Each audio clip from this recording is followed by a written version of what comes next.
First Coast's most accurate forecast from the First Coast News Weather Team, certified by Weather Rate, sponsored by AC Designs.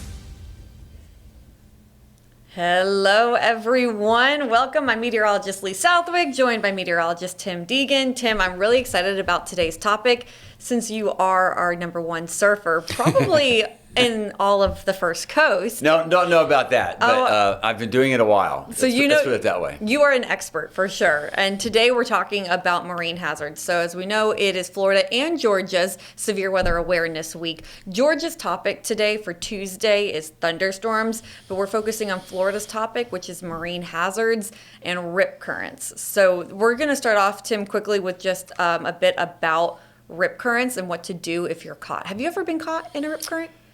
Well, and we can get into this later. Actually, as a surfer, you look for rip currents, but we don't want people to necessarily. In fact, if you're looking for a place not to go, don't go where the surfers are. I could ramble on about this forever, Lee, so you tell me when I should shut up. First of all, I've always thought, and this is not me being critical of the National Weather Service, but I've always thought that initial line, do not panic or fight the current. Isn't that so tough? I mean, if you're ever in a situation which you don't want to be, the first thing you do is panic. So I get the point, but I almost wish it would say, when you feel yourself panicking, take a deep breath and here's a few things to do. But I think especially in water, it's so tough because, of course, your body is looking for ways to breathe. And maybe from that point, Lee, and I know this is why you're doing it and others, is that what people tend to not realize, I think, is despite the hurricanes, despite tornadoes, I think still rip currents are right up there with lightning as being the most deadly weather natural event, right? And in fact, folks, if you missed it, Lee did the lightning safety discussion yesterday. But I think because it only happens normally at one person at a time, it doesn't get the attention. But as we know, through the year, you add the deaths from lightning strikes or deaths from people drowning, rip currents really serious. So yeah, you should look for them. Now, what was I talking about when I said surfers look for rip currents? Here, and so here's what I'm saying. And that is that a surfer, when you catch a wave, you don't want the wave to break all at once. Sometimes, in fact, you had a picture of a surfer sort of going along the wave, right, instead of straight in. Folks, Lee knows about surfing, so I'm really talking to those of you who don't surf. But you don't want the wave to break. We call it closing out. Well, if there's a rip current, that is a current going in against the wave, it will create a break in the wave. And so surfers like to sit on the edge of the rip current because then the wave will have an opening, will have a face. But there is sort of a counterintuitive hint there, right? And that is that if you want to go get wet and you're wondering where might the rip current be, if you see a group of surfers in one particular spot, like for instance, that pier creates a rip current in a sandbar in a channel. That's why people go to the pier. I don't like to go to the pier because there's too many people, but that's a whole other story. But for instance, if we could all fly at 100 yards above the water, right, it'd be a little easier to find a rip current. So these are great to have. What I actually envision happening someday, and maybe it's beginning to happen, is that our lifeguards will have drones like this, and then they can tell people where you can see the rip current. The problem for us swimmers is we're not 100 feet above, right? We're actually in the water. But if you were to have a chance to look at this one particular shot for a while, that is, there'd be a couple sets of waves, that if you saw a place where the waves were not breaking, that's normally where a rip current is, because that means the water's going out in the other direction. So that's another way of saying if you see a group of surfers, you don't want to go there, not just because being around surfboards is dangerous, but more than likely that means there's a rip current nearby. Now, there's another reason surfers like rip currents, and that's because we know the current will take you out. In other words, but as a swimmer, if you don't want to go out, don't go where the surfers are paddling. In other words, for me, if there's not a reef around, and we of course don't have any reefs in Florida, we're looking for easier waves to get up through the waves. Easier ways to paddle through the waves. And when it's really big, we'll sit there on the beach sometimes 10, 15 minutes looking for the rip current because we actually want to get in it to get out beyond it. Okay, so what about you're out there and you realize you're panicking, right? And so the tip, of course, is to swim parallel to the beach. And I think that's a great tip. I think it's still kind of counter to what our body wants to do. Our body just wants to get in, right? So what I tell people, if that whole swim parallel doesn't seem to make sense, if you've spent any time in the ocean, you know the quickest way to get into an ocean or get from the ocean to the beach is to catch a wave, body surf, right? If you're beginning to panic or you're with friends that are panicking and you say, hey, let's get in, let's all catch a wave. If over 5 or 10 minutes, everybody's having a hard time catching a wave, you don't even have to look. That's your clue of, oh my gosh, we're probably still in the rip current. So yeah, swim parallel to the beach, but another way to think about it is swim just a little bit farther where you think you can catch a wave in. Because if you feel yourself being able to catch a wave, that means the rip current is not there and you can take it in. So does that help at all? That was excellent. Okay, I loved all good, of that. good. You know, and because as you mentioned, one, it's hard to say don't panic. Of course, you want to relax because you were right. We actually just reported on this too, and the National Weather Service sent out an update about how they actually consider rip currents the #1 weather-related killer in Florida. And it has to do with drownings because of panicking, not because the wave takes you down and holds you down.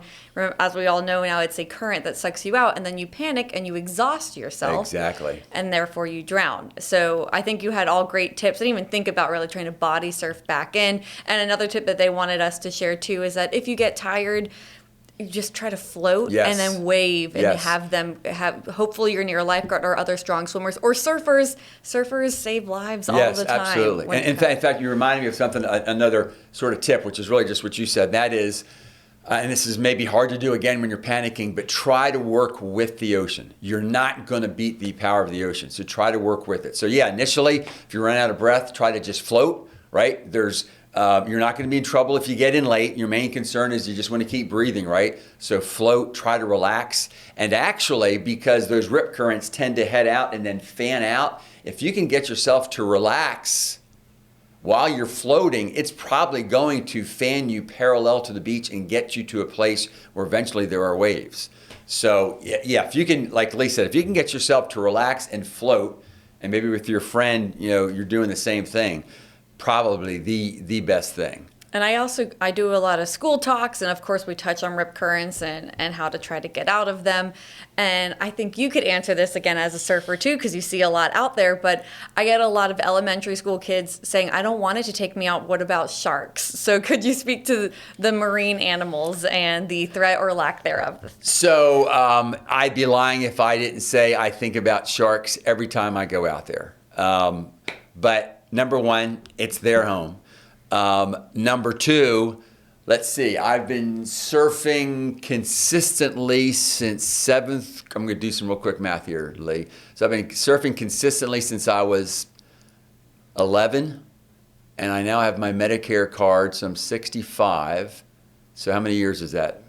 54 years? Yeah. So that's a lot of time in the ocean. And I've never been bit. Doesn't mean it can't happen, but your odds are really low. In fact, you're actually safer floating on something in the water than walking through the water. What tends to happen, as we know in Florida, is that very often if a shark hits a person, they're not necessarily trying to get the person. That person is, like these people, walking through the waves and surprise the shark. So I'm going to get back to floating with that. So number one, it's going to be harder for the shark to get to you if you're floating, but you may say, well, I'm not a surfer. Well, just safety. And now I'm talking to parents as well. I think anybody in the water, if you can, go out there on something that floats. And then it's just not nearly as big of a deal if you're suddenly in the rip current. Boogie boards with the surf leash. This way, yeah, can a shark get to you? Yes. But are most shark attacks like the movies? No. So if you're floating above, you're going to decrease your chances of being shark food. But then also, if you're in a rip current and you're floating, then you're not, like Lee said, it's not like the rip current pulls you down to some dark hole. It's that mostly people become exhausted. Older people tend to have heart attacks. Younger people just plain sooner or later get exhausted. But if you're floating, then what's the big deal? You float until you find a place and you find a wave, and at the same time, the sharks can't find you. I mean, literally, there have been times where we've been surfing, someone sees a shark, and if someone like from the pier or the beach were watching, they would see all of us with our arms and our legs sticking out of the water. And the idea is let the shark go by, catch a wave, and then you're fine. But if you're floating, you can do that. If you can't float, then that's a problem. And I'd also say, like you mentioned, you can float out, let it take you. People who are afraid of, say, sharks, I would say that you are a much greater threat to yourself if you're panicking and trying to swim back in rather than a shark. Because then you're thrashing, right? Right. So just relax. Yeah. And I think you take the lesser of two evils there, and maybe you'll see a shark. Maybe you won't, and you get to swim right back in. I did change the graphic here, Tim, just to some other tips for marine hazards and staying safe. Of course, swim near a lifeguard, especially if you have young kids and they're out there. It's hard to watch them 24/7. Make sure that they're being paid for you. I mean, they're being paid to do that. Number one. Number two, if you go in places like Jacksonville Beach, Neptune Beach, Atlantic Beach, St. Augustine, your taxpayer money is paying them. So why not use them? And they actually, the lifeguards, I've talked to them all the time, and they'd much rather have a relationship with the parents of the kids. They can, number one, direct you and your kids away from where rip currents are. And then number two, it kind of lets them know, where different people are. So, remember, lifeguards are your friends. I remember, and I said it because when I was little, I tended to think of a whistle meant someone was in trouble, right? But of course, they're just there to help. And I advise parents that if you don't go to the beach much, go where the lifeguards are. That way, your family's somewhat in front of where they are. But I very often would say, go up to the lifeguard stand and say, hi, these are my kids. This is my spouse. We're going to be right here. Can we get you all anything? And then develop a relationship and that way they're, bullseye on where you are. Or if their child gets lost, they can find the parent. Or if the parent gets lost, they can, Total assets to our community. Love our lifeguards.